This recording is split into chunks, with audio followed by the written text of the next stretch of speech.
Hi, boys and girls. So this week for fitness testing, we are working on the sit and reach test. The sit and reach test measures the flexibility in your lower back and your hamstring muscles, the muscles behind your thighs. We usually at Harker use the sit and reach box.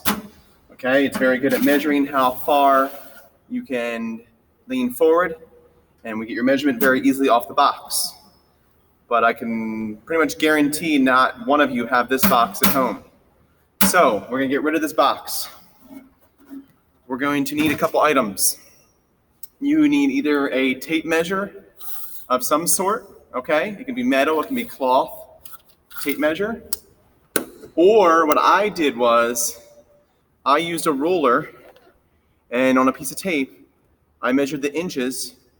From 1, I went all the way up to 24, okay? So again, you need a piece of tape with inches measured from 0 to 24, or you need a measuring tape of some sort. If you have a yardstick, that would work, but I'm pretty sure most of you will not have a yardstick. So here's how it works. You would lay this down on the ground with a 0, which would be down here would be 0, 0 towards you. I would tape this to the ground. Okay, if you're using the measuring tape, there's my tape that has the measurements on it already. Using the measuring tape, same thing.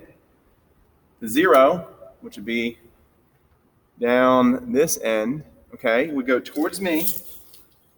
I would need a piece of tape to keep this measuring tape open.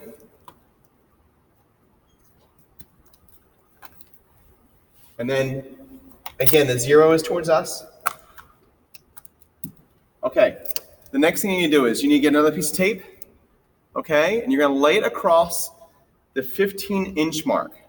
So right at the 15-inch mark, put this piece of tape down.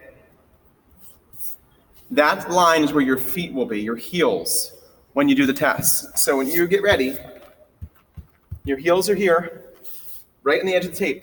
You can see the edge of the tape? My heel goes right on it. Your feet are apart, okay? When you do this test, a couple things have to happen.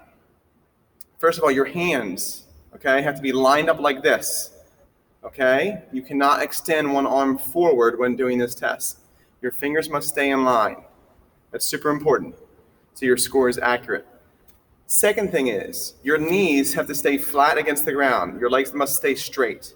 If you bend your knees up, then you're not doing the test correctly. So again, hands lined up. Your legs stay straight. You're going to lean forward and have a helper spot as far as you can reach on your measuring tape or on your tape mark, either way. But again, my heels are on the yellow line, well, in my case, the yellow tape. Hands lined up. You can go back slightly. Go forward and touch as far as you can. If you can't see it yourself, have a parent or a sibling help you. I reached about 15 there. That time it was 14. Do this a couple times. Record your best score in the Google form. It's super important that you're stretched out for this. So up above, there's a video to warm you up a little bit. Make sure you do that. You don't want to do this test with cold muscles. Okay? I will include a picture of a close-up of what this looks like on the floor in case you can't tell from this video. But again, sit and reach test, legs straight, even with the 15-inch mark, hands lined up. You can lean back slightly, go forward, and touch as far as you can. Keep your knees down and your hands in line. This is not okay. This is not okay. My knees bent, legs straight, hands lined up. Give it a couple tries. We usually give you 2 in gym class. You can do 3 or 4 if you want. Go forward, and wherever you can touch, have a helper tell you what line you touched, and that would be your score. If you reach between 14 and 15, then you can call it 15 and a half. That's fine. If you have any questions, again, let us know. Our Google Meets are on Wednesday afternoons.